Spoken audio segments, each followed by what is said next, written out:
The rain had just stopped, leaving the world soaked in silver reflections. A faint mist curled around the narrow balcony where Anya stood, her fingers resting lightly on the cold railing. She wore a pale blue dress that clung to her damp skin, and the scent of wet earth swirled around her like a secret invitation. Hello, I'm Amit, and welcome to Heartwarming Fables, where every story touches your soul and leaves you with a smile. Kabir watched her from the doorway. His breath caught somewhere between his chest and his lips. "You'll catch a cold if you keep standing there," he murmured, though his voice betrayed more longing than concern. She didn't turn. Instead, she tilted her head, letting a single drop slide from her hair down her neck. "And if I do, will you take care of me?" she asked, her voice soft yet laced with a teasing challenge. Kabir stepped closer, his bare feet silent against the wooden floor. The air between them thickened with something unsaid. "You know I would," he said, and the warmth in his tone made the fine hairs on her arms stand. Anya finally looked at him, her eyes catching the moonlight. "Then come here," she whispered. He moved until the heat of his body brushed against her back. His hands hovered, hesitant, before settling on her shoulders. She closed her eyes at his touch, leaning into him, and for a moment neither spoke, letting the quiet be their witness. "I missed you today," he said suddenly, his lips close to her ear. She smiled faintly. "You saw me this morning." "That's not enough," he replied, his fingers brushing down her arms, tracing the damp fabric. "Not when every minute away from you feels like an hour." Anya turned in his arms, her dress swaying lightly. The rain had left her cheeks cool, but her gaze burned with something warmer. "Then don't waste any more time talking," she said. Kabir cupped her face, his thumbs stroking the faint trail of water still clinging to her skin.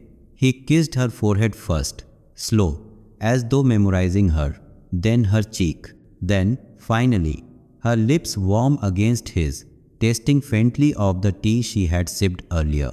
She sighed into him, and that sound unraveled something deep inside. His hand slid to her waist, pulling her closer, while her fingers gripped the collar of his shirt.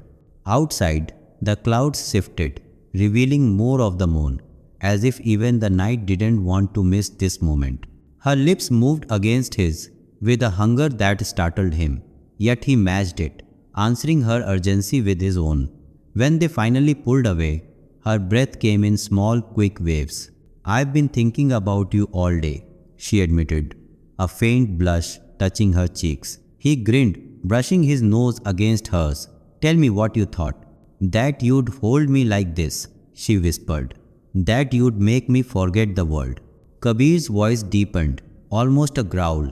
"Then let me make that thought real." He lifted her easily, carrying her inside. The balcony door swung shut behind them with a soft click.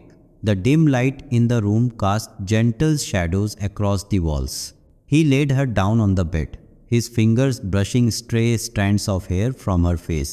Anya's hand slid along his jaw, feeling the roughness of his evening stubble. "You always know how to look at me, like I am the only thing that exists," she said. "You are?" he replied simply, pressing his lips to the hollow of her throat. She arched slightly under his touch, the soft rhythm of her breath mingling with the quiet patter of the last raindrops outside. His hands moved slowly, deliberately, learning every curve, every shiver. She clung to him, her legs tangling with his, the space between them disappearing entirely. Every kiss grew deeper, every touch more certain, until they weren't thinking about anything but the feeling of being here, together, lost in the tide of each other's presence. The world beyond the rain-washed windows could have vanished, and neither would have noticed. When the moon climbed higher, they lay side by side, her head on his chest, his fingers tracing idle patterns on her arm. Silence wrapped around them again, but this time it was full, not empty heavy, with the kind of peace that comes only after longing is met.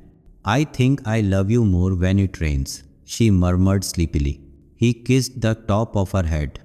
"Then may it rain forever," and in that small room, with the night whispering just beyond the walls, it felt like it just might.